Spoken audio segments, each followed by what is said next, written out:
Okay, we're good to go. Right, thank you everyone, good evening. I'm Councillor Sarah Russell, I'll be chairing the meeting tonight in the absence of the chair of the board, Councillor Evans. Just a little bit of housekeeping. If we are in a position where one person is speaking, please can everyone else ensure that their microphone is muted to prevent any background noise or interference, because I hate it and so does everybody else. So let's make sure we don't do that, that'd be fab.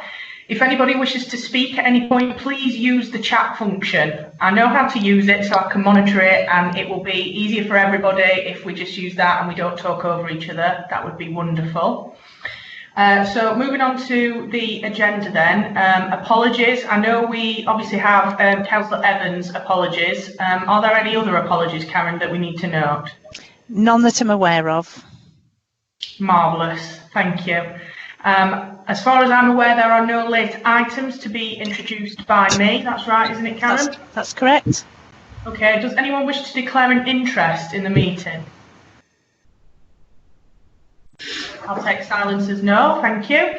All right, item 4, minutes of the meeting held what seems like an eternity ago now, on the 19th of November 2019. Everyone's got a copy of those minutes, I presume. So I'll take accuracy and matters arising at the same time. Can anyone indicate if they wish to speak on the minutes, please?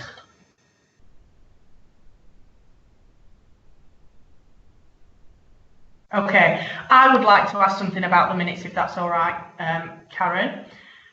Just a quick note that I picked up on item 15.9 when we were discussing housing issues. It was reported that planning were undertaking a review of open spaces and any surplus would be considered for housing. Can any colleagues advise if planning has conducted or are continuing to conduct that review, and if anything has yet come out of it? Is anyone aware? Chair, I can answer that one for you. That's all right. They did start the open space review, and some initial works were done between colleagues in planning and estates, but it's something that we need to revisit now post COVID. So it's just something that's been on the back burner. So something we will pick up, depending on how the second wave goes. Okay. No second wave burner. We can't talk about the second wave. Sorry. No, it's fine. Yeah, no, absolutely. That's understood. So if you could just bring us an update then, a relevant period that you think might be relevant to let us know what is happening with that would be fantastic. Thank you. And just one other thing from me on the minutes, if I may. In terms of 16.9, where we discussed and agreed the scoping report for the topic review, Karen, you might be best placed to answer this for me. In terms of how we deal with that now, I mean, I'm conscious that, as we said, the meeting was some time ago now, back in November, and we originally said that we set the terms essentially of what we wanted to look at in the topic review.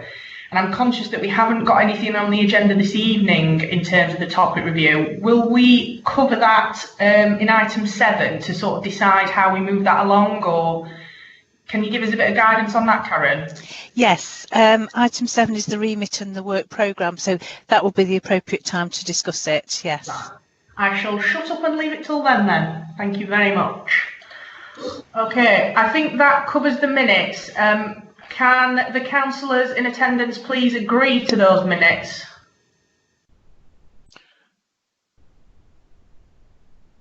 Fine with me, Sarah. That's Jerry. Marvellous.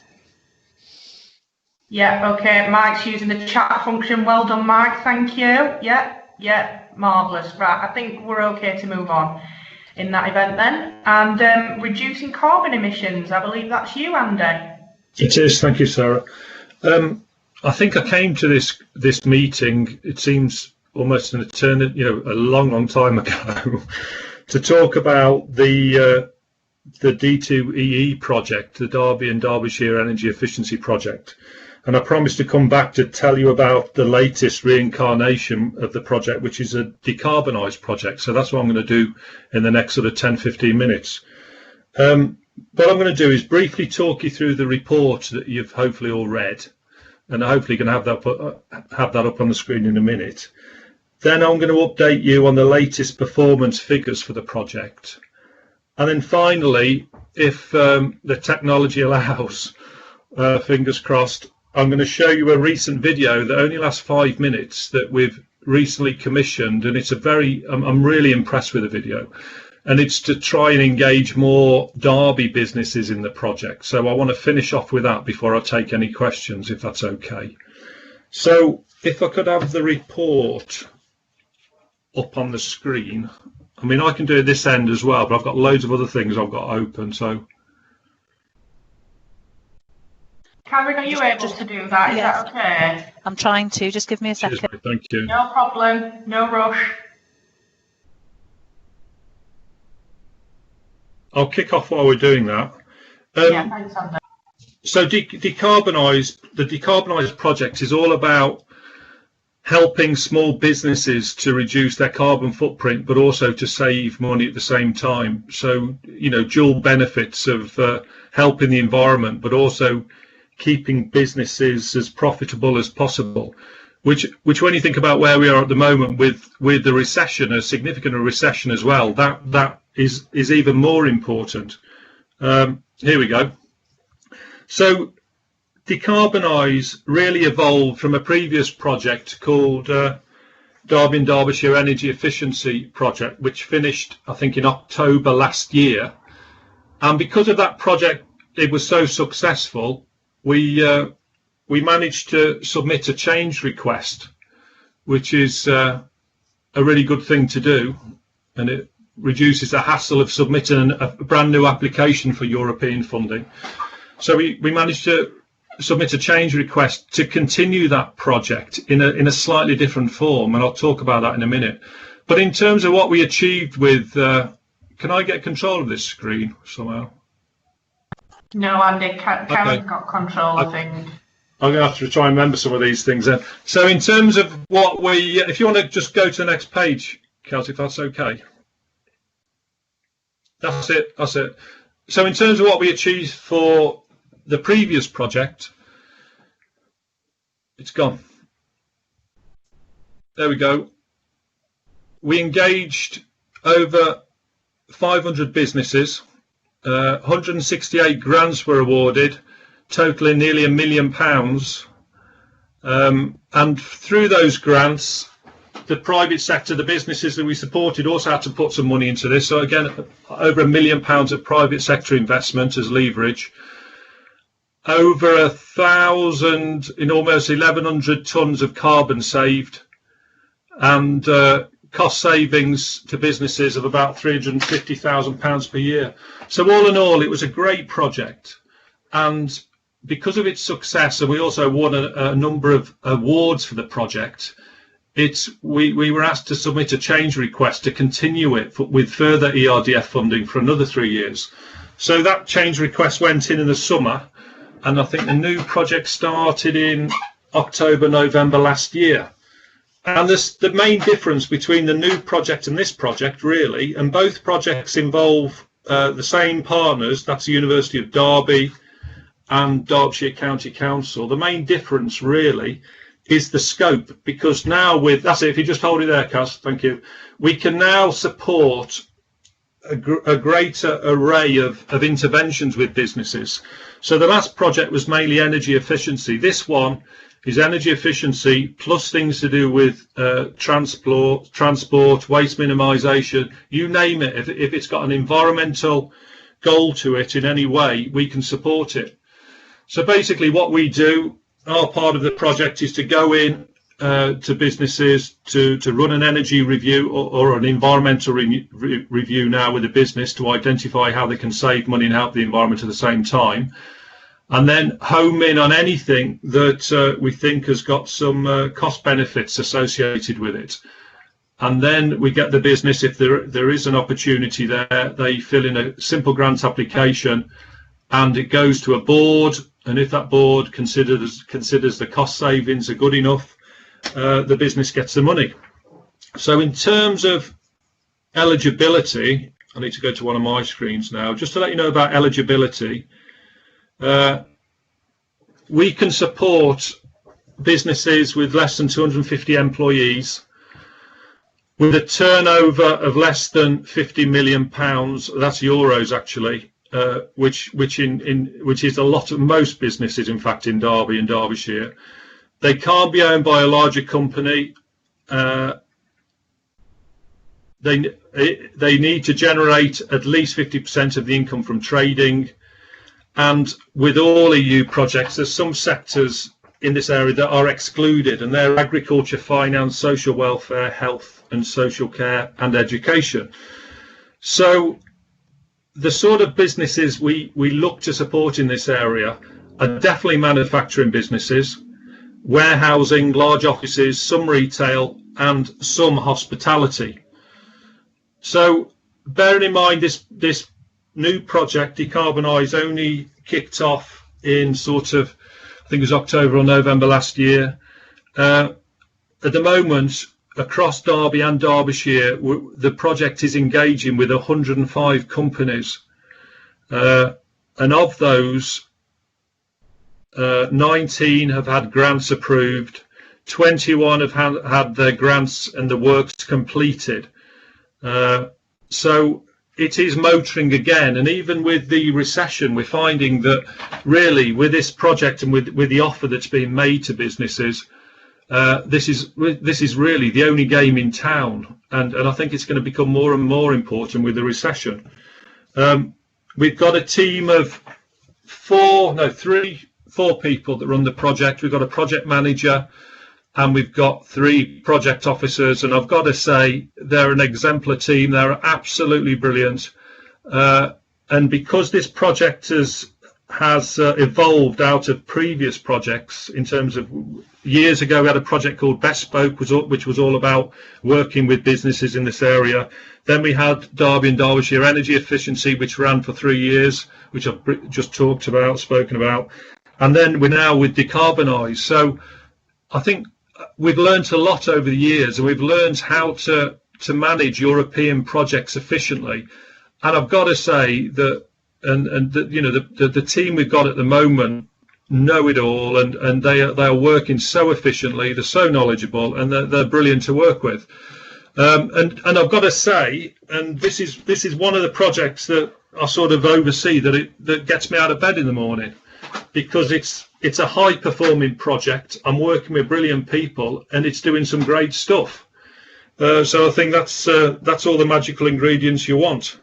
So I think that covers all I want to say about the project today. But if I can try and show you this video, I think that would help really for you to really understand what the project's about in a bit more detail, if that's okay. So if we get rid of that off the screen, Kaz, and then I'll share my screen. And hopefully, has anyone got any questions at this stage? Yes, I've got a question, Andy. Yeah. Thank you, Chair. In that 4.5 paragraph, you talk about reducing transport emissions. Could you, perhaps at the end, you could perhaps put a bit more flesh on that, given that I see that the sales of diesel vehicles is dropping dramatically, and we ought to be looking at a lot of local transport ought to be using electric vehicles. That's kind of where I'm coming from. I can take that one now, Mike, if that's okay. Okay. What I can say is that the project now, because it's become broader in its scope, we can now fund, and we have funded, and I can send you some examples of the businesses we've funded already. We can help businesses both purchase an electric vehicle if it's used for, work, and also we can help with the charging points. So the grants, that's how we can help with, in that area. So it's a very practical thing we can do. That's good news. Thanks. Thank you, Chair. Thank you. Right, I'll try and... Are you able to access this video, Andy? Do you think it'll... Yeah. Hopefully... this is not a test of your IT skills. Don't put me on the spot, please. Right, go. You watch this now. Share a window. Right, which one was it?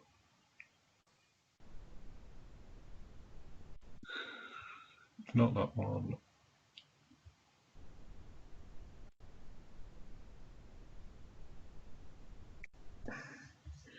Right.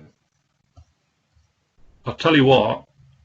I'm going to be really annoyed I can't do this because I'm just seeing which attachment it is. Right, let's have a look at this one. Do you know what I'm going to do? And because you busy people, what I'm going to do? No, you've got no confidence in me, Joanne. Really. You're almost there, honestly. You just need to. What I can do, because you're all busy people, and I don't want to mess this up for you tonight. What I can do, I can send you out this video as a link. Is that okay? That's fine by me, Andy. Yeah. Yeah, okay with me. First, it's 10 minutes earlier, so I could kick myself, but there we go. That's all right. Can you just stop your screen sharing for us? Yeah. Thanks. Just one quick question from me then before we wrap up. Obviously, if anybody else wishes to speak, just give us a comment. But it's really impressive performance this Andy. Really impressive performance, and this is obviously an agenda which the council cares very deeply about. We passed a motion at full council declaring the climate emergency. Yeah. So these are things that we obviously have to focus on, and it's great to see, the engagement with businesses and them taking these opportunities up. I just wondered, and I don't know whether you can provide this context or it might be somebody else, how our obvious excellent performance in this area compares to private dwellings across the city. So the carbon emission reduction strategy around businesses is clearly working, and we're getting more and more engagement, and that's continuing. Yeah. But how does it compare to how well we do in terms of private dwellings? I've got to say, Sarah, and I appreciate your confidence in this project, but this project really is only the tip of the iceberg in terms of, the things we need to do to decarbonise the business sector in Derby. So there's a lot more we've got to do. But in terms of the sort of the household, if that's what you're getting at, that households, that they contribute in terms of our carbon footprint. It's round about 24% of the carbon emissions in Derby are from households, and businesses are a little bit less. But one of the biggest issues we've got in Derby is reducing the carbon emissions from all the different tenures that we've got across the city, private sector, rented, and all the rest of it, because we've got a lot of very old properties in Derby that are leaking energy, especially in the winter. And I'm working with a group at the moment, and Sean's helping with this, Sean Bennett, to try and, Sean's done a lot of work obviously with Derby Homes in this area, and we've got to try and be better and come up with a retrofit, a retrofit project, a big project that's going to help help households reduce their energy consumption, in terms of insulation, better heating systems, and all the rest of it. Unfortunately, this project can't help with that because it can only help businesses. But there's a grant out at the moment called the Green Grant Scheme, and it's part of a £2 billion package of money from government to help homeowners reduce their carbon footprint, and it's literally out at the moment, and it's only just been launched, and I think it goes live at the end of September. And what I'm doing at the moment is looking to see, and I've got a meeting with Werner and Comms tomorrow, to see how we can promote that opportunity across Derby, so every household in Derby knows about it and has the opportunity to dip into that fund. Because again, same with businesses, if we can help homeowners, especially those on low income, reduce their fuel bills, then we give them more, more income to do other things that they, eat better and all the rest of it. So it's critically important that we make the most of promoting that grant scheme. Yeah, thank you, Andy. I agree, and it's not just a green issue. I always look at it through the prism of like anti-poverty strategy as well. You know, the amount of households that leak energy costs them so much more in bills than they need be paying had they had better insulation or energy efficient, you know, equipment in their homes is really important. So, you know, wholeheartedly support that and get the message out and do whatever we can on that agenda. Just before I come to you, Mike, Joanna, could I just ask, is that you wishing to make a comment there? Yes, it was, Chair. Yeah. Yeah, thank you. Just a quick one, Andy. Thank you for the presentation. I look forward to seeing the video. I guess I wanted to ask, firstly, was there any literature that you could share with us? I know last time you came to committee you shared some physical literature, whether there's anything electronic that you could share with us to help promote the Decarbonise project. And secondly, just to, as the report says, acknowledge the achievements made. The team always seems to be doing such fantastic things, and we really thank you for it, and we really thank you for feeding back on it. That's a pleasure, Joanna. But it's honestly, it's the team more than me. I've got the easy job.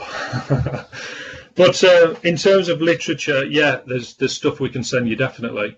But what I wanted to make is also a plea to especially to councillors. I know we've done this before some time ago, but if you can promote the project in your ward, that would be really appreciated, because the uptake, the majority of the uptake for this project is within Derbyshire, and this is why we've put a video together about Derby City to get more local companies to buy into the project. But even though it's Derbyshire, that is not a bad thing, because the supply chains are obviously stretch across the border. So a lot of the smaller businesses in Derbyshire provide a supply chain for some of the bigger businesses in Derby. So it's all about the great, the local economy, even just outside, the Derbyshire local economy, which obviously includes Derby City. But I'll send everybody some literature. Thank you. Thank you, Andy. Thank you. Thanks, Joanna. Mike, did you wish to speak? Yes, just a quick comment, and it's not completely relevant to Andy's particular project, but one of the things that I find disappointing in Derby is that we don't have, and it would certainly help with the sort of things Sarah's talking about and poverty. We don't have any district heating schemes, which have an opportunity to revolutionise the costs of heating, because you get to use all that waste heat from some other project, and also, of course, we don't seem to have any grants, and again, I don't think it's your business, Andy, but about insulating all these pre-war homes with 9-inch solid brickwork, which are leaking, as you said, Andy, zillions of joules into the atmosphere all the time. Yeah. Thank you, Chair. Yeah, do you want to answer that, Chair? If you wish to respond, Andy, please do. Yeah, no, thank you. Mike, the Green Grant Scheme, I'm sure will fund solid wall, solid wall insulation and things like that. So it'd be worth looking at that. But also, this is when I mentioned about, I'm working with some housing people at the moment to look at other opportunities where we can hopefully bid into government funding to address issues like what you've just mentioned. So it is a key issue for Derby, a big issue for Derby. And in terms of district heating, we commissioned, we looked at that some years ago, but unfortunately with district heating, you really need to get in there at the very early stage before there's any development. And you've also got to have a mixture of development in order for there to be I forgot what they call it now, but it's a constant feed for your hot water. You need a swimming pool or something like that that's going to be on tap 24/7, and then a mixture of different housing types around it. And we did look at this some time ago, but you've got to get in there at the right time, because else it's incredibly expensive if you don't. But it is, like you say, it is a great opportunity. Great, thank you, Andy. Okay, just one last call. Any questions for Andy? No, that's great. Okay, thank you. Can we agree to the recommendations laid out in the report, councillors? Agreed, Chair. Marvellous. I think we've got general consensus. Yeah. Thank you very much. Andy, please feel free to leave, go and have your tea, go and do whatever you want to do. Thank you so much for coming to present, and please pass on our thanks to the team as well, who are obviously doing a very, very good job. Thank you, Sarah. And apologies again for the technology. I'll get it right one of these days. You'll be right, love. No problem. No problem. I'll send the link anyway. Thanks, you. Andy. See ya. Bye. Right, now on to our next exciting item, the presentation on the COVID impact on the city centre, and over to dare I say Team COVID to give us the lowdown. Thank you, Chair. Before I introduce the presentation properly, let me explain its purpose. I think it's got two really. One is to inform you, obviously, about the impact of COVID on Derby. It's more than Derby City Centre, this presentation. It's about Derby in a general sense. And second, just to help you to sculpt the scrutiny forward agenda in terms of what you might want to look at in the year ahead. I mean, clearly that's absolutely in your remit, but hopefully this might help in some way. So I'll try and share my screen now. Hang on a second.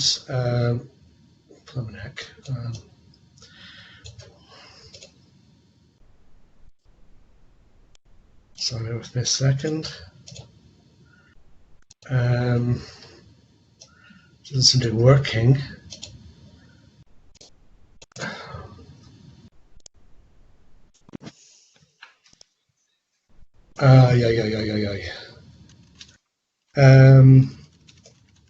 I'm getting just. Oh, have I got presentation rights? Maria asks. Yeah, Karen, can you check whether Jerry's... You have now. Okay. Right, okay. Try again, Jerry.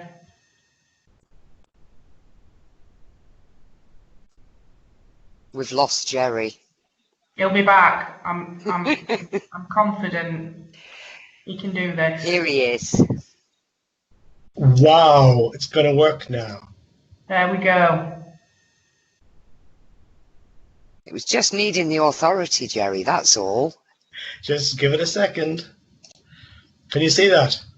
Yes. That's it. Wonderful. Okay. So what I want to speak about is the impact of COVID in Derby. I think that the agenda told you that it was going to be about Derby City Centre, but I want to do it more widely than that. And as I speak, I'll ask Maria and Verna to lend some support in terms of their particular areas of expertise.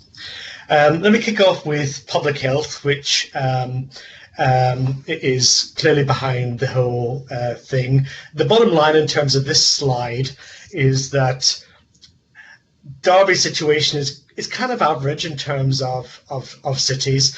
Since the beginning of the crisis, we've had 582 confirmed cases per 100,000 population. And it kind of means that we're about average. Exeter was the best performing, and Leicester, which you all know from the news, was the worst. At the moment, we are still around average, but of course the number is rising fast, and you've all heard the PM's announcements today about the impact of that on us all.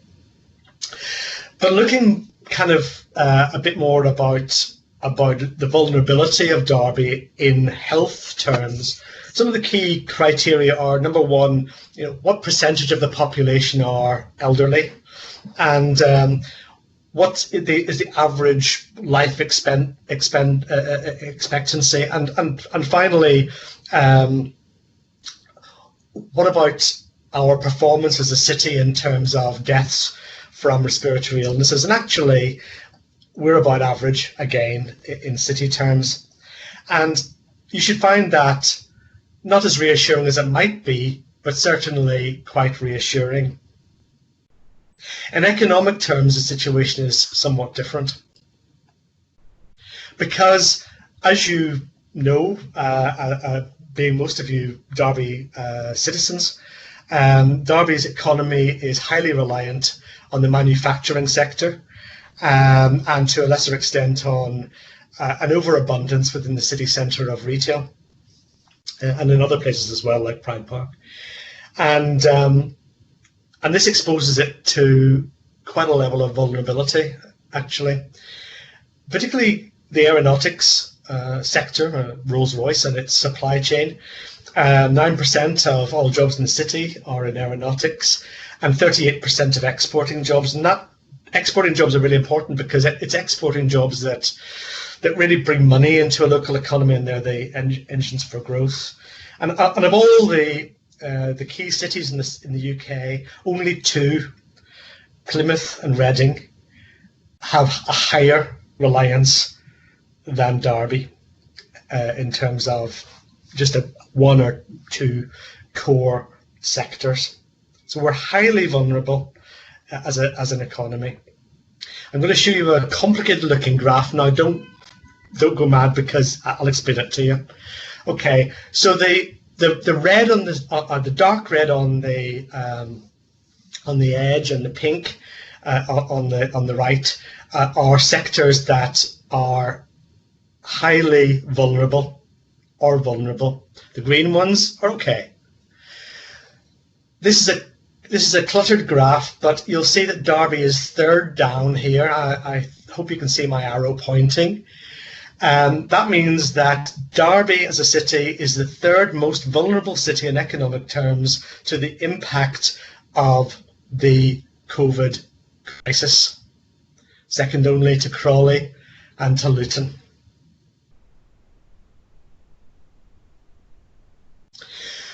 That's the economy. Moving on to jobs, to the workforce, to employment. This is a table of people on universal credit in Derbyshire. But as you can see on the left, there has been a 182% increase in Derby of the number of people on universal use of credit year on year. Sounds astonishing, and it is astonishing, but it's actually comparable to other places within the UK, other cities, other places in Derbyshire.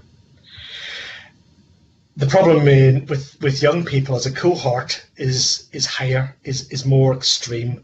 Young people have suffered disproportionately in terms of redundancies and in terms of initial access, or lack of it, to jobs because of the impact of the economy. If you look at the table, you'll see that, yes, the 157.3% year-on-year increase, slightly different months from the ones I've quoted on the left. 157.3% increase year-on-year is higher than the average, which is the very bottom, 127%. But actually, if it was me and I was in charge of Derbyshire, I'd be blooming worried about Buxton. I'd be worried about Belper. I'd be worried about Matlock and Shirebrook. Derby as a city has got a major problem, and it's a crisis.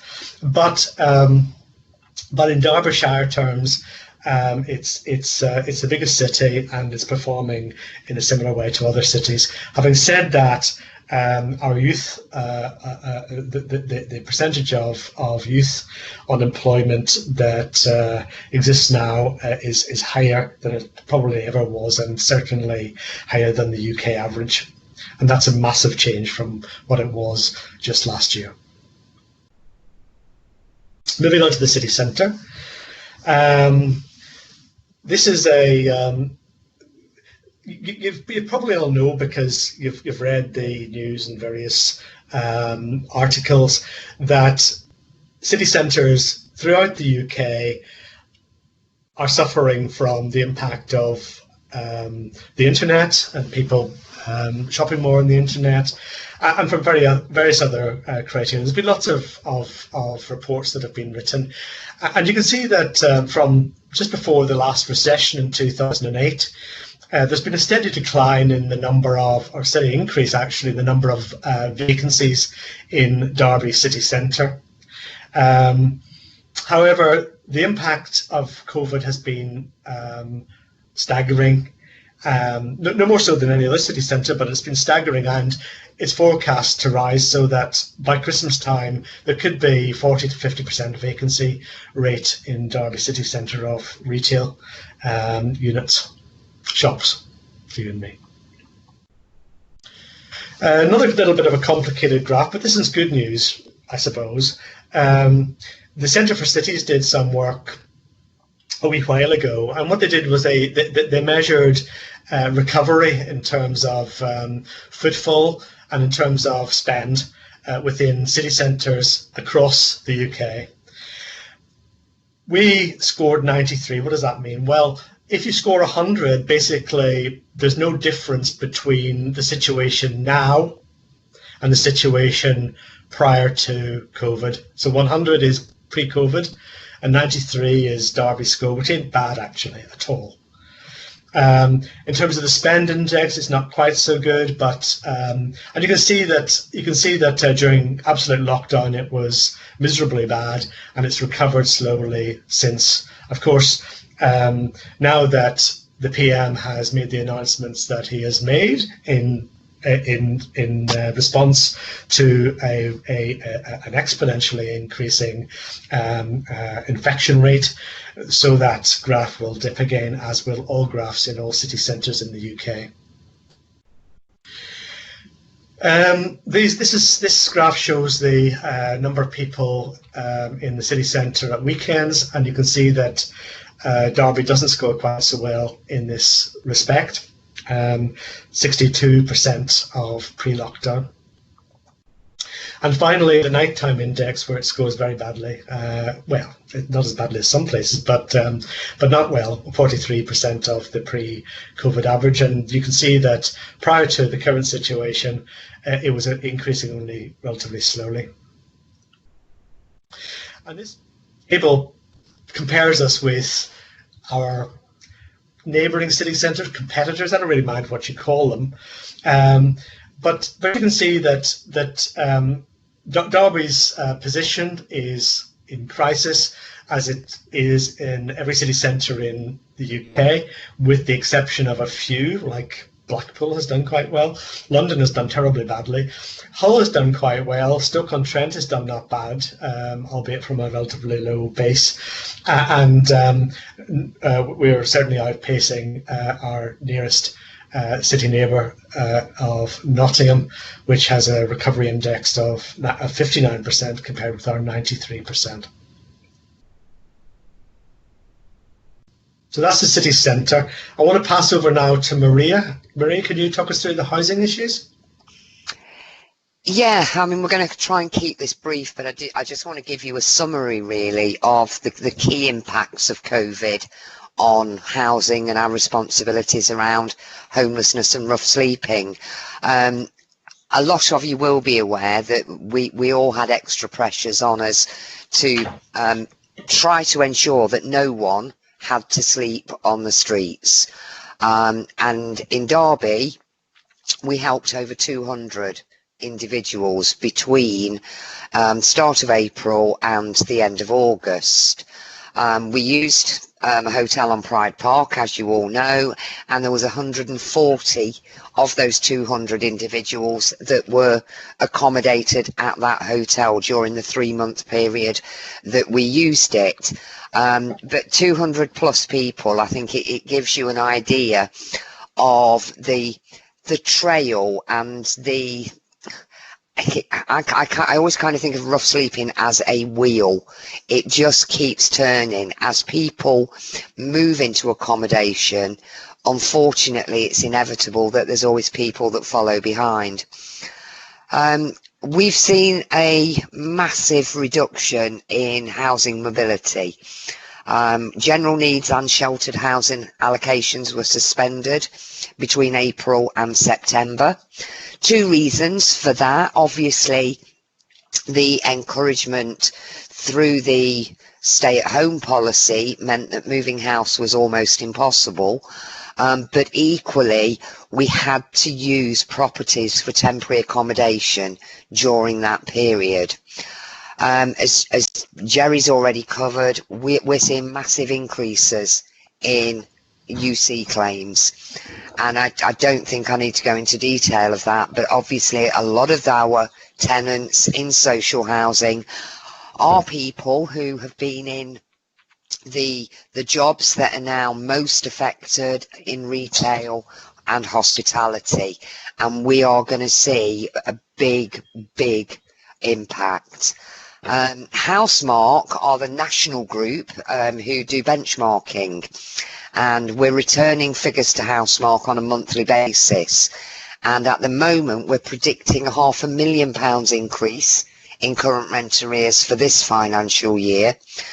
And I think probably one that is more surprising is an additional 0.4 million of lost income due to properties being empty for longer during this period.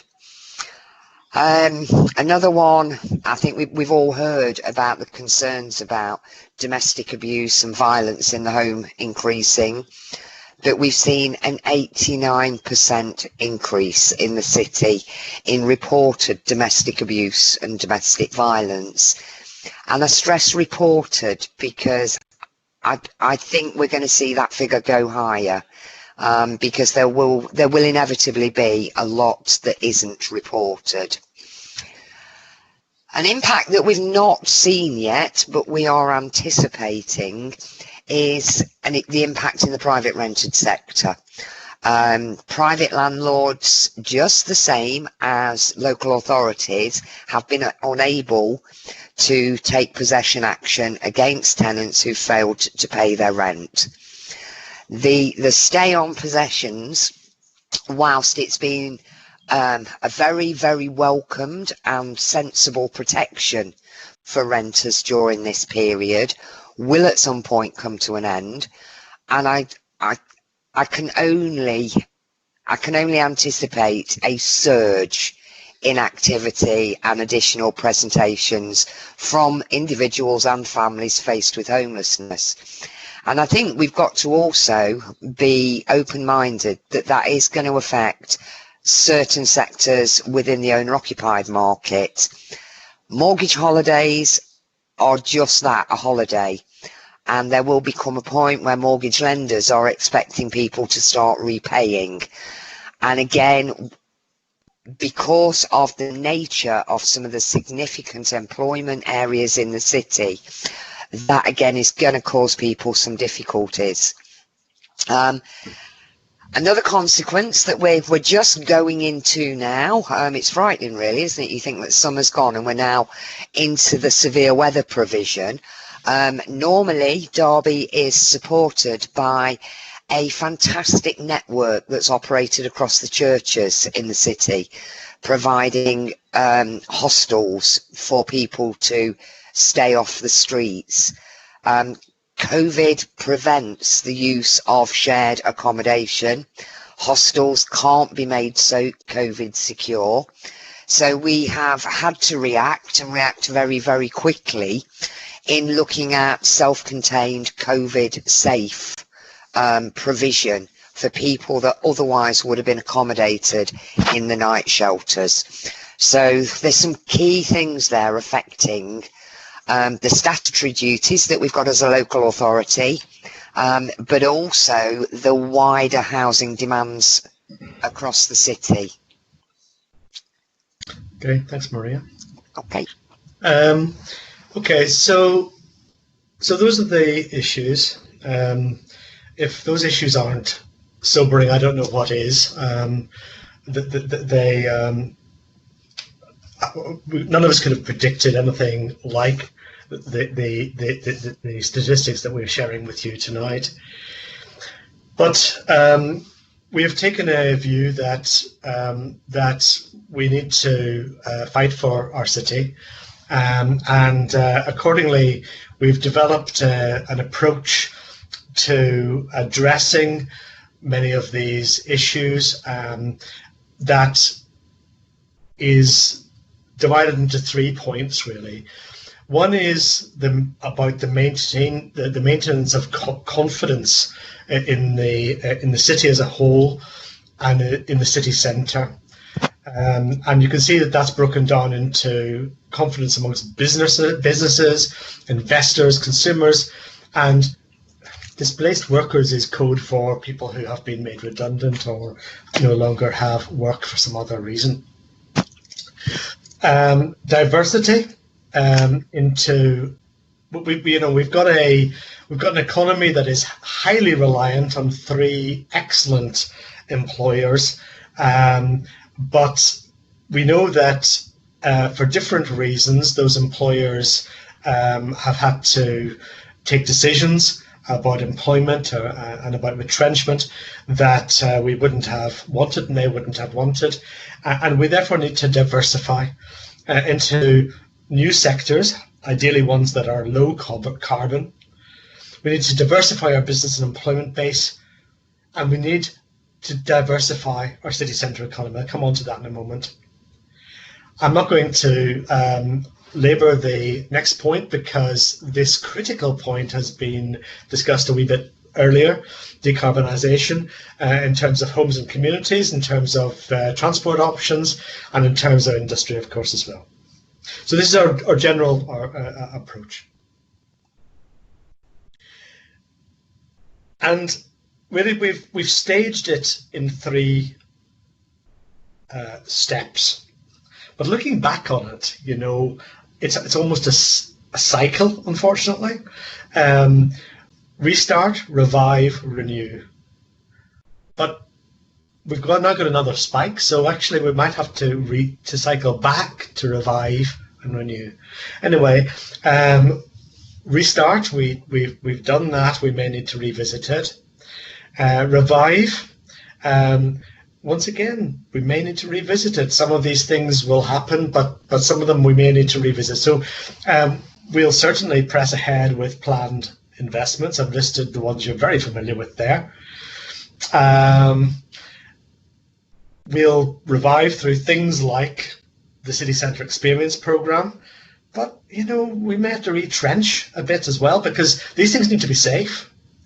And we need to revive through unlocking stalled investments. Finally, renew. It's about driving employment and skills. It's about supporting business startups and scale-ups of business that really add to the economy. Attracting inward investment, transport connectivity, and dealing with Derby's failing city centre. Well, that's not something particularly dramatic that I'm saying there, because actually pretty much all UK's city centres are failing at the moment, including the London ones. But this is ours. We care about it, and we're going to deal with it. So it's about that. So what I want to do now is just unpack these renew issues, if I may. So the first one is about re-employment, helping people who have been made redundant from Rolls-Royce or from some other employers to find additional jobs. And the picture on the right is all of young people, because a lot of these people are young that have been displaced from the labour market. And we're developing a portal that's almost like a matchmaking portal to match people who have lost their jobs with the skills that they have with employers who are looking for work. We're also working with DWP and with other partners, including in the third sector in Derby here, to create a youth employment hub, which is kind of an alternative to the job centre. Nobody likes to go to the job centre. Young people do even less than anybody else, and it's kind of finding a way to engage with them in finding work. That's renew. Second one is stimulating startups. We've created a £5 million economic recovery fund. We've got a partnership with the University of Derby in this regard. Happy to unpack any of these issues for you if you want a little bit later. The third one is attracting inward investment. Marketing Derby is great in helping there, but an example recently has been Smart Park which has been attracted into Derby. We've got money from the LEP to fund it, and in the next 3 or 4 years, it'll be creating 4,500 jobs. And that's fantastic news, and we need to do more of that. And transforming city connectivity, Werner can tell you about this. This is the Derby Mobility Programme, which is well funded and will make a real difference in terms of connectivity within the city. Finally, the city centre, and I want to spend a bit of time in the city centre. It started off, this work programme as being a master plan. We've had master plans before in the city centre, and we need to have one again, actually. But we need a heck of a lot more than that, because this is a crisis. This isn't normal, So we need immediate events and activity. We need urgent property and business-related issues. I'll unpack these in a second. We need to work out some of the wicked issues. So if a lot of property is now vacant, which it is, in Derby city centre, if retail isn't going to come back to the level that it did, which it isn't, what then is the function of Derby city centre? Obviously there's going to be retail, obviously there's going to be into, but it has to have a function beyond that to draw people in. What is it? What's the important about the inner ring road, greening the city? Come on to that in a minute. Master planning. So immediate events. It's a bad time to talk about this, really, because we need to kind of hunker down a bit again. But in order to bring the city back to life, we have to bring life into the city. People aren't going to come into a city to see a load of half-empty shops. We need to create life, performance. These things used to be the icing in the. I'm in charge of regeneration and development in the city centre. I used to sort of think, well, this is just the icing in the cake. This is the cake now. It's about public art. It's about illuminated buildings. It's about music, dance, glittering trees, and it's about doing those things when it's appropriate to do them. Maybe we'll have to hunker down for another couple of months, but this is critical. This is critical. So that's the first thing. The second thing is that we've got a number of city centre regeneration projects, all of which you know about. Beckett Well, Market Hall, Derby Riverside, Castle Ward, Smart Parks not right in the city centre, but it's close. And these things are actually still highly relevant, highly relevant. They don't need to be changed, they just need to be progressed. And we need to change the city centre. We made some bids recently to the LEP to enable meanwhile uses, things to happen while the market recovers. And these are about creativity, about creating a maker-trader zone. I think of it as we all go to cities like Edinburgh, London, Paris, some other marvelous European cities. We go to special streets, and where there's al fresco dining, there's performance art, there's things happening, and it's kind of bringing that into Derby, creating that as a permanent feature in Derby, as well as retail, as well as the various things that are there at the moment, and city living too. And through the LEP, the university's made a bid to create a new business school, and that's important because it brings footfall students into the city centre. The wicked issues, there's a number of them. So the first one is, I've already mentioned it. What's the purpose of Derby City Centre post-COVID? It's going to be different to what it was. I have a view about what it should be, but I'm not. We need to decide together what principles should guide us repurposing. Some of the physical issues, the inner ring road. I'm not a Derby resident. I know the West Midlands better than the East Midlands. I know that cities like Birmingham and have tamed their inner ring road, have bridged it, have slowed it down, have in some ways sometimes broken it, deliberately broken the inner ring road because it's a concrete collar stopping development and growth. What about Derby? I don't have an answer to the question at the moment, but role of the river and canal, greening the city centre. The city of Arnhem in the Netherlands has decided to convert 10% of its city centre roads into grassed pathways. Are we that serious? Or do we want to do something a little bit less or considerably less? We need to decide, That's why it's a wicked issue, and the contribution of the University of Derby. Bernard, do you want to talk about master planning? I can do. So, as part of the development of the city centre work, obviously, as Jerry's explained, we had to deal with these immediate problems with that arose from COVID.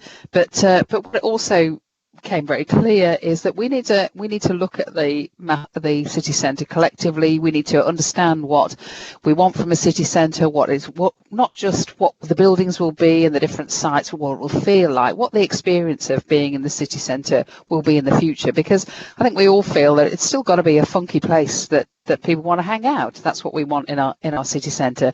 But we know that things have got to change from the evidence that Jerry showed you.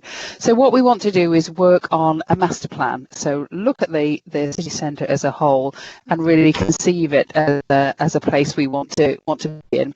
And unlike the previous master plan, if you like, it will have that holistic approach. So it won't be a list of sites. It will have that sense of the look and the feel. It will be evidence-based. We will be engaging and consulting along the way, very much outward looking and informed. We're intending we're starting the work now. We intend to have something for the end of next year. We recognise that, people may want that master plan tomorrow, but actually, if we're going to do it properly, if we're going to build that evidence base, if we're going to engage with everyone who needs to be engaged in this, because, it needs to be radical, it needs to be ambitious, it needs to be, very well put together as something that we can all sign up to and buy into for the future, because it's going to be a tool that guides our work over the next few years. Then we need to put some effort in here. So realistically, I think we'll have something, I'd say, by the end of next year, so the end of 2021. But a really exciting a piece of work, and something I think that we've needed for a while, but COVID has really accelerated that process. So what might our vision be? What do we want from our city centre? What are we going to see? We don't want something that is just as Jerry's put here, that Portsmouth. Well, that could be any city centre. We want something that is uniquely Derby. And there are a number of things that we've toyed with for a number of years. The city of makers. We are high-tech city. We are creative. We're problem solvers. We're engineers. 15-minute city. We're a very compact city. A lot of other cities like Melbourne in Australia call themselves a 20-minute city because you can get anywhere within 20 minutes. Incredibly ambitious. We could do something like that in Derby. We could get 15 minutes anywhere on a bike, I would think. Is that something we want to do? Or if we're going to think about our future and our future economy, thinking about all those engineers who are still here, well, what about energy? What about the future of fuels? We know that Bombardier, Rolls-Royce, Toyota will all be looking at this because they've got a 2050 carbon target net carbon zero target to meet too. So is that something that we could be famous for? Is that something that we want for ourselves and for the city centre? So all these things need to be considered. And what's the next slide? So we need to look at it from a spatial point of view. That looks at their movement, the gateway sites, the inner ring road, as Jerry's mentioned, the public realm. Do we still have those distinctive quarters? Definitely, how do we look at the cathedral quarter particularly, and how that links to the cultural offer. We will have probably some interim planning policies. We need to look at our urban design, the tall building study work that we've already done, urban living, all those sorts of things, as well as wrapping that up within the decarbonisation agenda, and some real practical things for what we do with meanwhile space. Again, how do we make the city centre that funky place that people want to to come, because you know, this has sort of questioned our whole, well, do we live in the country, do we live in the city, you know, what is the future for the urban landscape? So, you know, there are lots of big questions within this, and I know that's a lot to think about and still get a strategy out by next year, but it's something we need to do. That's the next one. So yes, as I've said, really, you know, there will be a set of interventions that will, you know, that we can hope to lever in private investment, create that sustainable access, and create that destination that we want from our city centre. And so along the way, we'll be identifying a list. You know, we'll have a delivery plan that sits alongside it that will do some of that identification of sites, identification of key interventions as we go along. Okay. That's it. Yeah. That'll do. So sorry, this is one from you, Maria.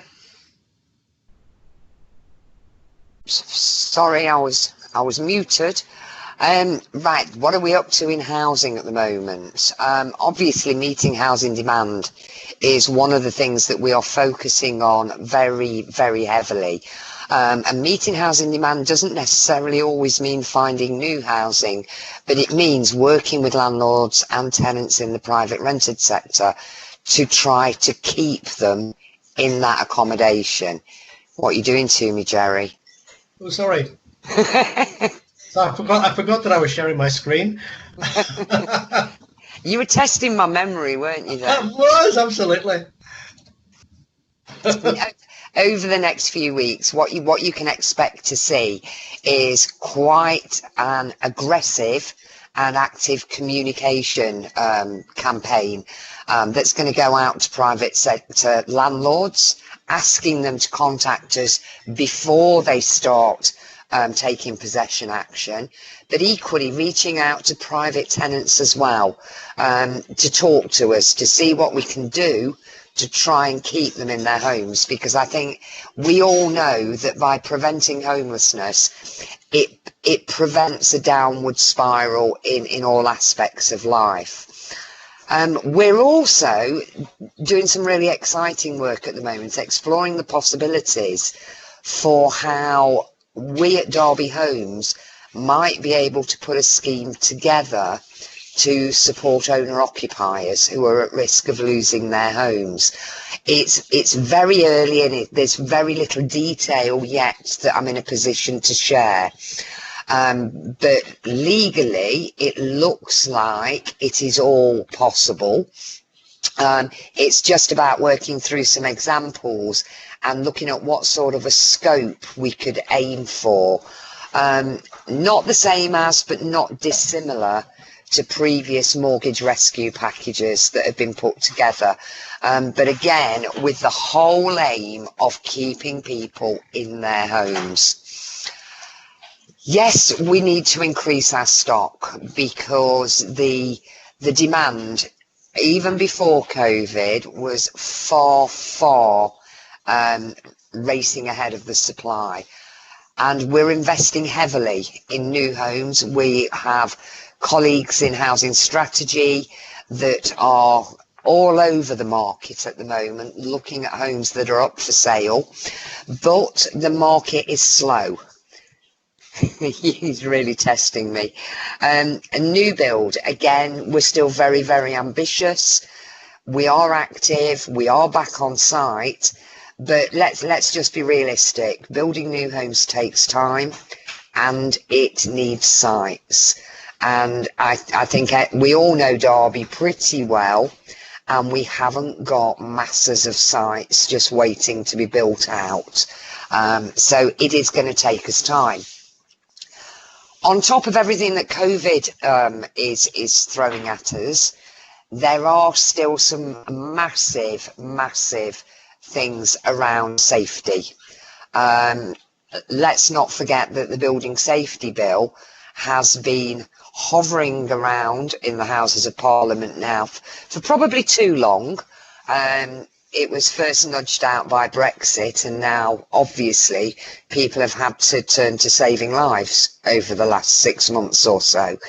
But the Building Safety Bill is going to bring more statutory duties onto local authorities, and we're working really hard at the moment to make sure that Derby is in a really good place. We are in a good place because, unlike a lot of our close neighbours, we haven't got high numbers of high rise. But we still have a responsibility to make sure that everyone is safe in their homes.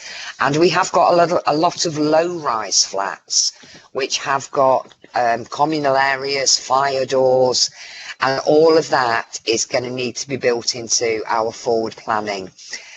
Again, I'm not going to go on decarbonisation. Andy mentioned it earlier. Yeah, Sean Bennett is working really closely with the council.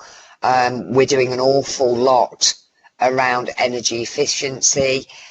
Even in recent times, we've kind of replaced the whole heating system at Rivermead House. I'm no expert, so I'm not even going to try and be, but that is now all with the most modern air source heat pumps that are heating Rivermead House, making it more efficient for tenants that are living there, and obviously better for the environment. Again, aligned with the building safety bill, there should be a social housing bill coming through at some point, which will have an increased focus on regulation. And Derby Homes are responsible for making sure that the council meets its statutory duties again around the social housing that we own. Although there's a lot of work for us, I am going to go so far as to say I am very confident where we sit.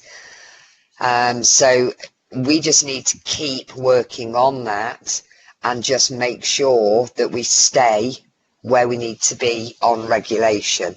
Even during COVID, over the last 6 months, I think it's reassuring if I just tell you as elected members that we have maintained really good levels of compliance around gas and electrical testing, around Legionella, around fire safety, and around lifts and asbestos. And they're the big 6 that all landlords need to worry about. But we've prioritised it, and I'm confident that our tenants are safe. A really important one for Derby, pre-COVID, over the last 2 years, we have developed a very, very good relationship with MHCLG. To date, we have brought in an additional £4 million extra funding from MHCLG for our work with rough sleepers. And I feel that we are now in an incredibly strong position for the next steps bid that will be announced in the next few weeks, and for the first time in a very long time actually gives us a little bit of forward surety, because it gives us 3 years funding to build some really solid services around supporting some of the really chaotic people that we work with. I want to just flip to the next one. Okay. Just trying to flick. There we are. This slide, I just wanted to give you a picture a little bit more wider on neighbourhoods, because that's what Derby is. It's a collection of neighbourhoods, a collection of communities. I think the 2 words can be intertwined, because a community for me is a neighbourhood. And something that we need to do is really learn from the amazing success that Derby had in its initial response through the community hub, and review going forward how we deliver our services, because one thing that COVID made us do was tip it all upside down and absolutely start again. So we're now focusing on how we can develop a universal offer across the city, tailored so that we have locality offers, because an offer to Allestree would obviously look somewhat different to an offer to Normanton and Arboretum. localities have their individual needs. And building from what we've learned through the community hub response and working with our wonderful, wonderful colleagues at Community Action Derby, is how do we make sure that we harness the resources that already exist and have supported us to respond so well over the last 6 months. The next bullet point is you, because you play a hugely important part within communities and neighbourhoods. And again, I think it was Andy earlier on who kind of reached out and said councillors have got a really important job spreading the news about the grants that are going to be available for homeowners in the city. But delivering our new offer across communities and neighbourhoods is absolutely something that we need to work together on as officers, as external organisations and as elected members. A little more in kind of internal for Derby Homes, we're having to reevaluate how we engage with customers in our communities, because the traditionals have gone, and certainly I don't think they're going to be back in the next 6 to 12 months. So it's about having our way forward now. How do we engage with communities in a safe way, in a way that's meaningful, and a way that helps us deliver positive outcomes? And we're not starting to make progress on that now. I think it's obvious. If all of us can get used to working like this, we shouldn't dismiss our customers, because I'm sure that they are just as capable as we are. We just need to be brave, and we need to take on new ways of engaging. So a question that I keep asking myself and I keep putting to my staff: can we actually decide here? Because we kind of say a lot of the time that COVID has caused us all these problems. But actually COVID, if we play this right over the next few months going forward, COVID may actually have strengthened communities. Everyone felt lockdown would increase isolation, but I think the response that we saw in Derby certainly gave me a lot of encouragement that our communities actually are very strong, and with the right sort of help and support could help to be self-sustaining. I think we're going to have to understand our new customers, because there are going to be people within our communities that have never reached out to the local authority before, people who never ever thought that they may have to engage with housing or with social care or lots of our services, and we need to understand how we can best help them. And the bottom one, which I think is again one that I would absolutely say, from all my experience in housing, probably the one that's had more debate from councillors over the years, but looking at service offers, I think now we really do seriously have to look at our service offers as we go forward. We need to be incredibly brave in terms of what we are going to be able to carry on doing, because we haven't mentioned it in this presentation, but there are significant financial pressures that the local authority is going to have to deal with. So we are going to have to do a lot of work together on managing the expectations of our communities, understanding how we best deliver outcomes, and what may those service offers look like. Thank you, Maria.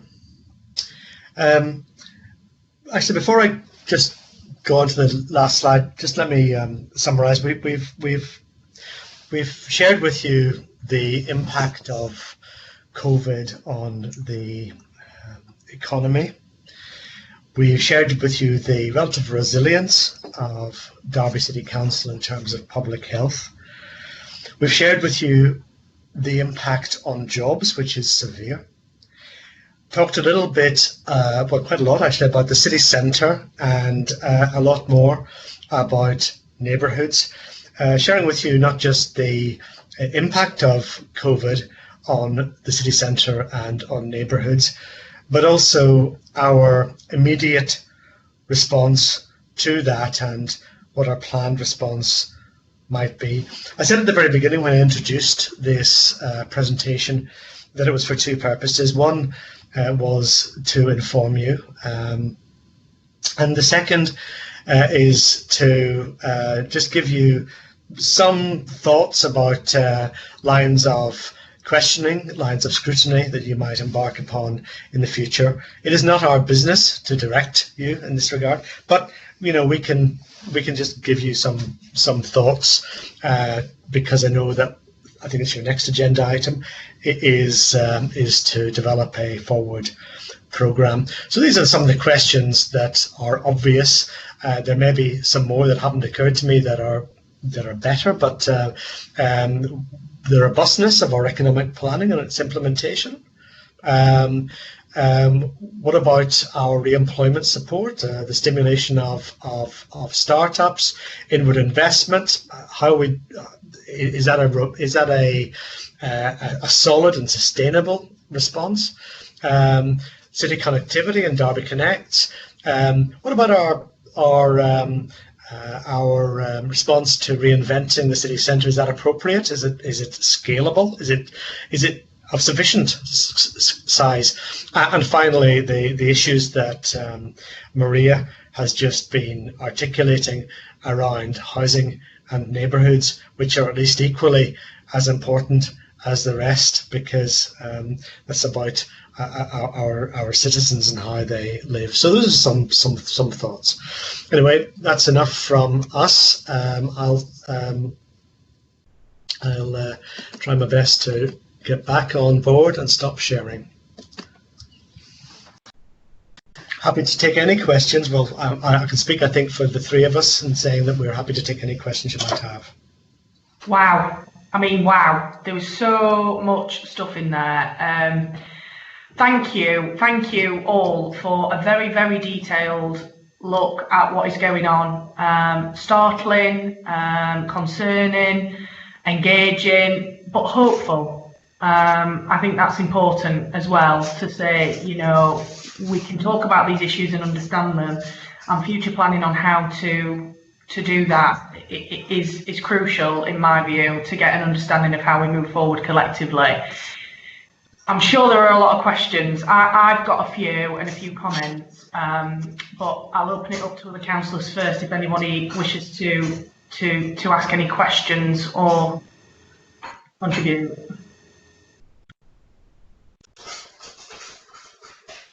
I don't see anyone indicating they want to, but so I'll start then. Oh no, go on. Yeah, Ross. To start my video. Right, here we go. Yeah, excellent presentation. It was a huge presentation. I think what stood out to me was opportunity. Clearly, that the whole country is heading for a very, very bumpy road ahead. But what I think it was Benjamin Franklin that probably said, out of adversity comes opportunity, and never more so than for the city of Derby. I think what's mission critical here is capitalising on the big partnerships that have probably been underutilised. So the university, I knew that came up in the renewal side of things. Capitalising on our USPs, the river, the 15-minute city, absolutely. What I'd be really excited to see, and it's a big piece of work ahead, but it's a massive plan for Derby. A massive plan that's a working plan that's open to the whole public, the whole population, residential and businesses, that we can all work together and have an agreement and a consensus on something that's bold and exciting and vibrant, that's going to set Derby apart from its regional competition, potentially national competition. But certainly from an employment perspective, Derby's, for as long as I remember, has been talked about needing to diversify its economy. And never has been a better opportunity to do that now, and seize the young talent and the population pouring out of the university with all the skills and ideas and enthusiasm, and probably lesser risk than some of the older folk in the city to start new businesses and try and create an enterprise zone. I don't know, but there's massive opportunity there, and also great.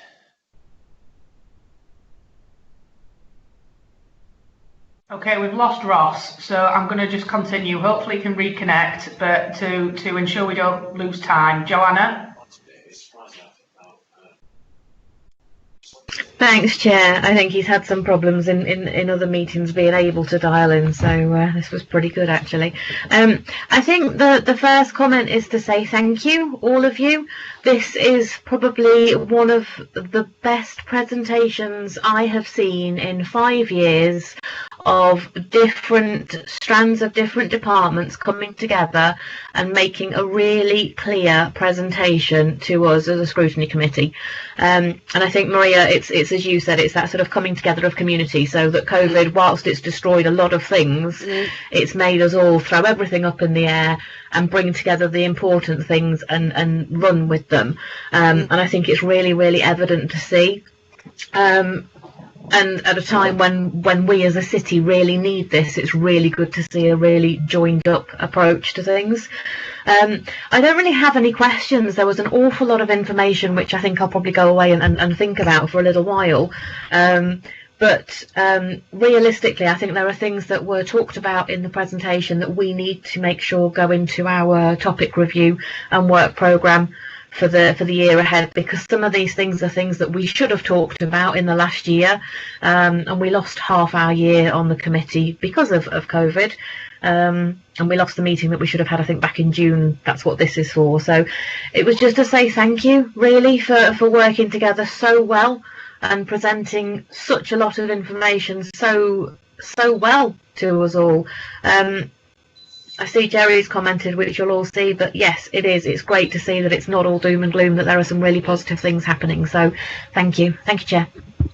Thank you. Thank you, Joanna. Yeah, I agree. And you know, if you were nervous, Jerry, sorry, we all caught a little glimpse of that email. If you were nervous, I wasn't incensed, but nervous, but... and you were brilliant. And I don't think we've actually met before, Jerry, but I was genuinely very, very impressed by the content of the presentation.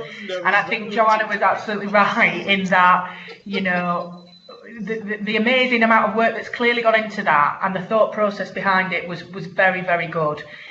I've got a couple of quick questions, and they will be quick. Maria, do you just want to come in first? Yeah, I just want to pick up on something that Joanna said, because it's absolutely right. Our communities have pulled together over the last 6 months. The volunteers that have come forward in this city is something that only Derby seems to be able to do. But I also want to share with you the actual operational working across the directorates of the council and Derby Homes has done exactly the same. And I'm so pleased that you've recognised within the presentation that is coming through. And now I'm going to be really brave, because what the three of us are really hoping for is that we can work with you as a scrutiny committee, and we can all pull together as a group as well, because I think there's one outcome that each and every one of us wants to achieve, and that's dead simple. It's simply achieving the best outcomes for Derby. Doesn't need to be any cleverer than that. And I really have, if I'm wrong, I've been doing the job for too long. But I don't think it matters which group you represent. We're all here trying to get the best outcomes for Derby. So that's kind of why the three of us wanted you to have this picture with the good and the bad and the opportunities and the challenges, to really shape your work plan so that you can be on this journey with us. I think that's absolutely right, Maria, and I think that what's begun today, I think, is that we've got three separate work streams that are highlighting for you how we're beginning to work together. And for me, the key question is, how do we make sure that the jobs that we create through investment like Smart Park and like the investment that we're enjoying in the Infinity Park, how do we make sure that those go to Derby people? Derby people, not people from South Derbyshire. I mean, they're very nice people too, but we're investing. This is Derby. We're investing in Derby, and how what is the nature of the relationship between social housing, neighbourhoods, localities, economic development, business, mobility, planning? There is a relationship. There is a sort of like a middle of that Venn diagram, but it's kind of getting to that point and making sure that, and I think you've got a potential role there. Well, you're speaking my language there, Jerry, because I think all those issues have a symbiotic relationship to each other in the advancement of our city, and I think it's really important that we consider them in the round to ensure we can get the absolute best for the people of Derby. I've got two very, very quick questions. You may not have this information with you, so don't worry if you don't. I was particularly interested in the health outcomes and the recordings of cases, and I was wondering if we had a breakdown of ward by ward figures, because historically, and everybody is aware of the kind of disparity in terms of the outcomes for people across our city. Example, Allestree versus Arboretum. The health outcomes are typically very, very stark and very poor outcomes in Arboretum comparatively to some of the wealthier suburbs in the city. So I was interested to see if we have that, and also whether we have a breakdown of, in terms of just pure numbers on people, whether we know who have already been made redundant or are in the furlough scheme with the potential to be made redundant. Now, they're quite, specific questions, so don't worry about providing that to us right now if you don't have it, but just please do let us have it at some point if you can. If we hold those statistics, we might not even measure what I've asked or be able to get them. But I think just on the wider point, one of the big questions that I've always thought we needed to ask ourselves as a city, and COVID may prove the catalyst for change that we need in this regard, is to say, what is the purpose of our city, and particularly our city centre? What is it that we want to do? What do we want to be known for? What do we want to be recognised as? Derby punches, I think, above its weight in a lot of areas. We're a relatively small city that has incredible kind of outcomes and opportunities for people in terms of employment. But what will attract people to this city? How do we differentiate? And that is a real big question. And maybe this might be the catalyst for change that we need to see to create that. And I think, unless there are any more questions or comments, I think that actually leads us on very, very nicely to item 7, to talk about what we want to put on the agenda moving forward for the scrutiny board. Because coming out of that, there were huge amount of things that we could look at.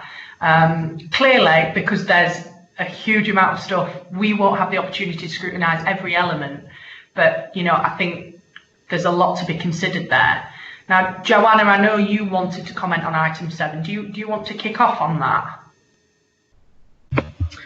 I sure can do, Chair.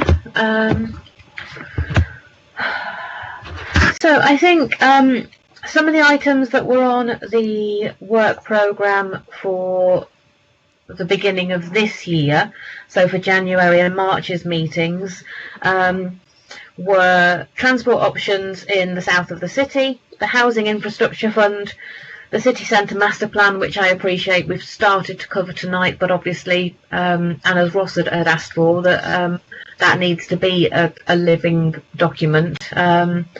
So it's definitely something that we need to look at. From March's meeting, it would have been more ways than the A52.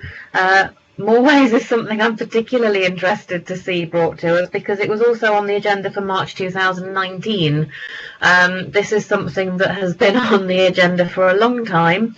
Having been on this committee since the day I was elected, I would really like to see it come to us this year at some point, please.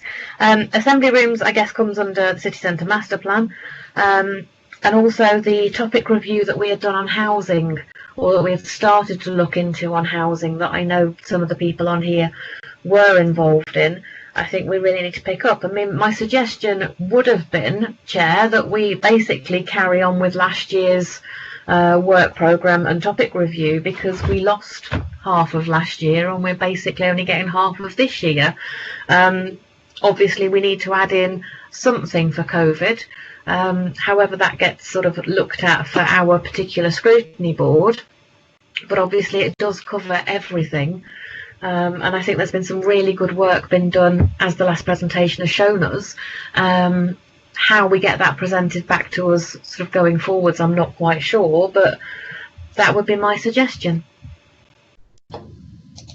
Thank you, Joanna. Any of the councillors wish to comment on our future work programme? Oh, thank you, Chair. I think I'd like to say that I agree with Joanna, particularly the housing topic that we never got our teeth into, and something I would like to add into that, in particular, this is a bit of a detailed item. There's been a lot of focus recently and a lot of, can I say, irritation at planning about the rise of excessive high mows, and I think I'd like to see that wound into any discussion we have on that topic. Thank you, Chair. Thank you, Mike. It appears harmony is broken out in the meeting. This is marvellous. Oh, I'll have to do something about that. Yeah, oh, I know you might. I know. Go on, Jerry, throw a spanner in the works. Yeah, Jerry, do you have any thoughts as the only other councillor on the call? I can't really throw a spanner in the works after all that, can I? It's been a fantastic evening, to be quite honest. Really enjoyed it. Totally agree with what you're saying about the future plans as well, and the housing thing, I think is the big one, and I would like to see the homelessness, which I know that was one of the topics, if we can bring that into it on the housing side as well, if at all possible. I'm trying to behave, Joanna. I'll try. Yeah. Okay. Yeah. I mean, I agree. I'm not going to throw a spanner in the works either. I concur with everybody's comments. I think, particularly on the housing and homelessness issue. I mean, I'm privileged enough to sit on Derby Homes Board, and I know a lot about the work that they've done on that topic. And let me tell you, it's incredible. So getting an update on that to come to the board would be brilliant. I think in terms of the topic review, we continue and need to get that on the agenda pretty sharpish, I think, Karen, if that's okay.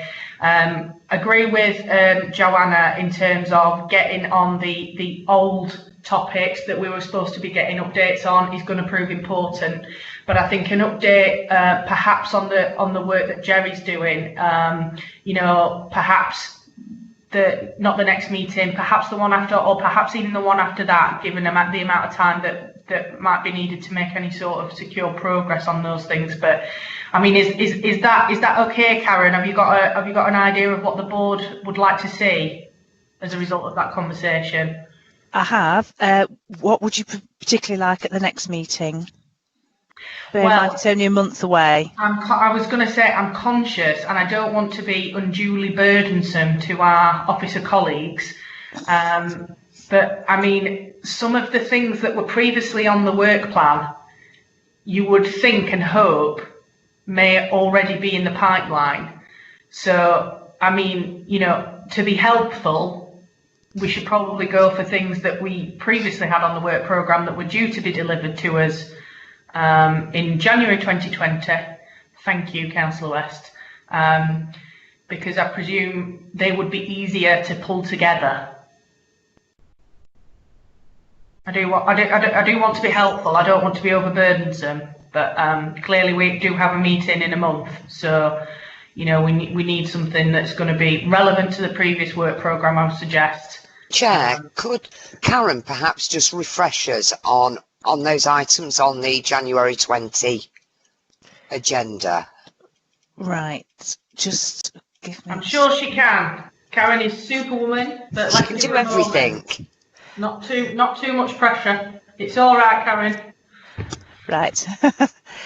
So what we've got is energy efficiency update, which we've had today, permit parking, Transport option in the south of the city, which is the A500/A50 corridor, presentation on work of Midland Connect. A52 update on final weeks of the project, refresh of the city centre master plan, and then A52 lessons learnt, climate change mitigation beyond OCOR and CO2 emissions, housing infrastructure fund if successful, A38 update, and more ways. That's it. Well, I would quite like more ways on there. Can I make a proposal then, Chair, that along with that, because it is only a month away, I think it would be timely for us to bring to Scrutiny an update on the next steps accommodation provision. Yes. For homelessness and rough sleepers. That would be great, and that can form part that's of the a good, topic review, Maria. And that can be the substantial topic point for the next meeting. Yeah, let's bring that on. Let's say we want more ways, and I'd quite like the A52 on as well. So I mean, that's three. If we say homelessness and rough sleeping, next steps accommodation, more ways, and the A52. Let's go for quality rather than quantity. Yeah, I mean, I'm conscious. I don't want to be overburdened to colleagues who are working flat out, you know. But we do have a meeting, and we would like some updates on these various topic points. So, if councillors on the call could agree to those three for the next meeting as a minimum. I'm slightly nervous about three actually, Sarah. The first two I'm absolutely keen on. I think. But if it looks too much, can the chair and Karen decide whether or not we should just drop it to two? And I mean, drop the A52 thing for the moment, anyway. Okay. Well, let's say that would be the board's preference to have three. But Karen, feel free to contact me and the chair if that's going to prove challenging for officers to meet. And then the other items that were contained on the the January 2020 agenda to go to the next meeting, and then certainly either for that meeting or the meeting after, a sort of update from colleagues about the COVID kind of response and the future shaping programme of how we pull these strands together. And is that okay with everyone? Yes, can I just ask, the Housing Infrastructure Fund item that was supposed to come in January, was it if successful? Is it just something that we can ask for an update from Ian Fulliger, not necessarily to come to the next meeting, but just an emailed update? Yeah, I think that's a really sensible approach, Joanna. Yeah, I think if we just ask to say, has it been successful? If it has, brilliant, give us the details, what's going on, in an email rather than bringing a full report to the board. Okay. Sounds like. Okay. Is that clear, Karen? Are you all right with that? Yes. What I'll do is I'll draft up the programme as you've described, and I'll circulate it round to members just to make sure it's correct. Brilliant. Thank you. Well done. Okay. Thanks, Karen. Well, thank you, everyone. What a fantastic meeting. Really, really appreciate everyone's time tonight. It was really worthwhile doing, and lots of great information. And I think we can, positively move together as a board to assess these issues and create, the best outcome possible that we can for Derby with all these great people working on these issues. So thank you, and good night.